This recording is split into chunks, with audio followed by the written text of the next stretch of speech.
Alright, I'm going to show you how to do replace the wheel bearing and hub assembly on a 99 Chevy Suburban.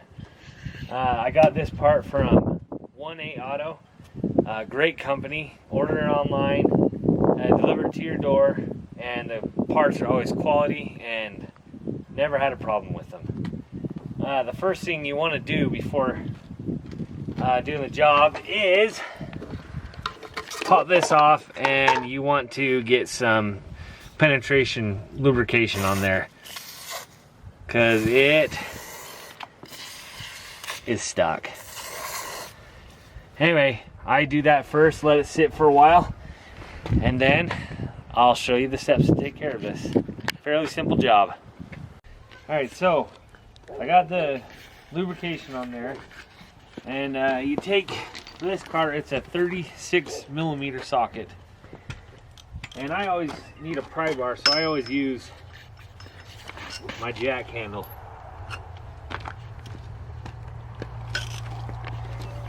So just get that nut off.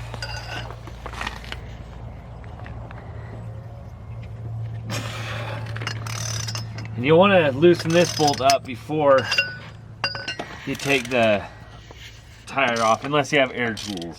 I like to loosen it up pretty good and then jack up the car. So once you get that bolt off, jack up the car, walk off the back tire, and I've already loosened the lug nuts, so you just take the tire off. Thing you want to do is, after the tire's off, you want to remove your brakes, and that is on these Chevy Suburbans. It's a, I think it's a 3/8 Allen. Yeah, 3/8 Allen. So there's two parts back here.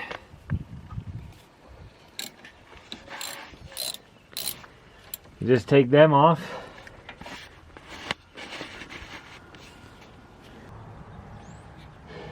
So you just take your whole brake system off and set it to the side. And then your caliper, or I mean your rotor, will come right off. Down here is your ABS line. Runs up to here. And I know there's a lot of other things in here I need to replace, but we're just going to do the bearings today. So you just unclip your ABS like that, and then there's a, let's see, there's a 13mm bolt right here.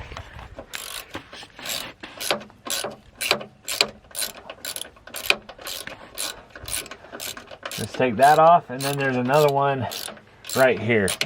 So you'll just take those two off and remove your ABS line.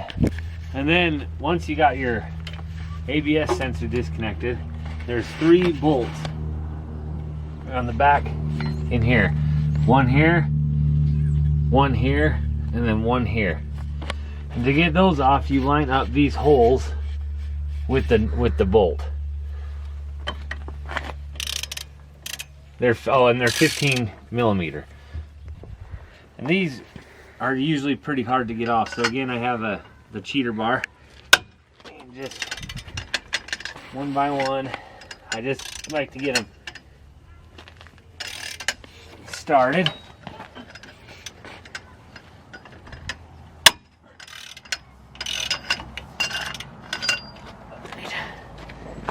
And again, I like to use my jack handle as a cheater bar.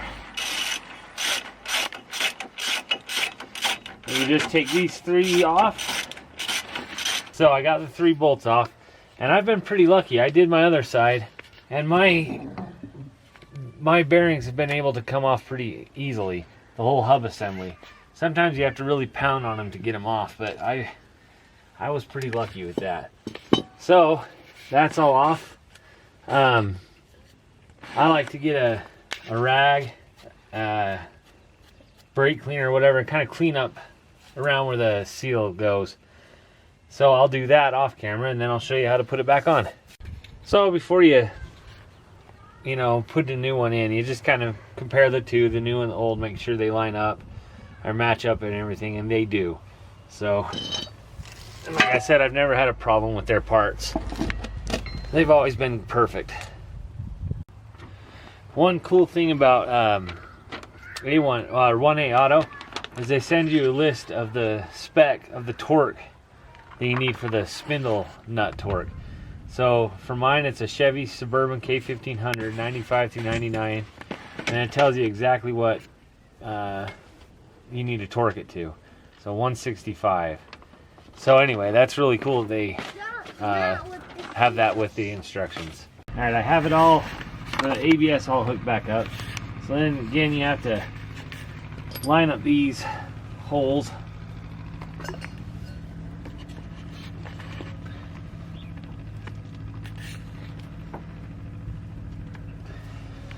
And then get it started.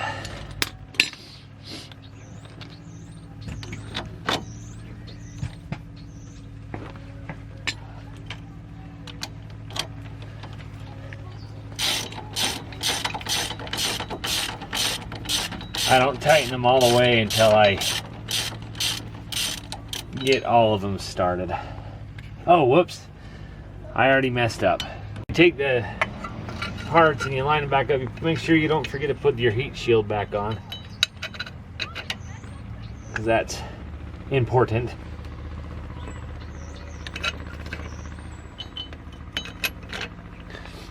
And then I just kind of twist them to get them started. I don't tighten it all up until all 3 bolts are lined up and in. Oh yeah, don't forget that heat shield to put it back on. I almost did.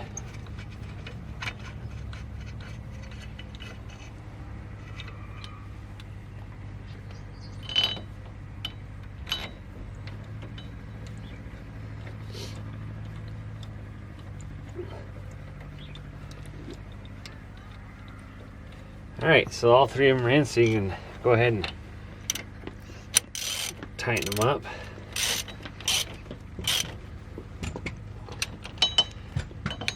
And on bearings and stuff, it is pretty important to torque them. But I don't know where my torque wrench is, so I'm gonna have to do that later. But for now, I'm just showing you that you can do jobs like this in your driveway, and you don't have to have air tools.